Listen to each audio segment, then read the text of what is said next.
It is emotional abuse. Life is just not the same. They treat us less than human.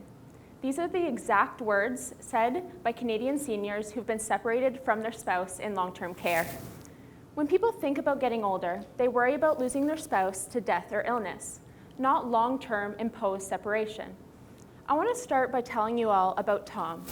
I met Tom working at a long-term care facility during my undergraduate degree. Tom was a resident there. Tom and his wife were married for more than 25 years together, but were recently separated in 2 different long-term care facilities due to her complex care needs. Now, Tom told me stories about his wife all the time. They got married, vowed till death do us part, and then spent their whole life traveling the world together. But now, they were separated. This is the possible lived reality for so many seniors in Canada. In fact, Canada's senior population is growing.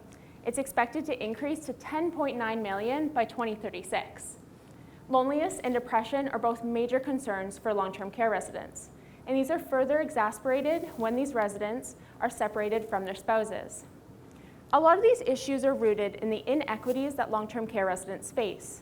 The social and power dynamics that exist within these long-term care facilities often repress older adults' voices, perpetuating an environment of ageism and leaving older adults unable to advocate for themselves. And so with my research, I'm exploring intimate partners' feelings of loneliness and depression due to separation when one or both those partners have been admitted to long-term care. I'm using a participatory action research approach, and what that means is that the research is done both with and for these long-term care residents. They're actively involved in all stages of the research design and execution.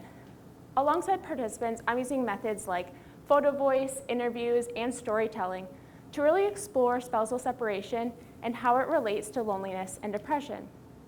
With these techniques, I allow residents and their spouses to express themselves in a way that highlights their own abilities.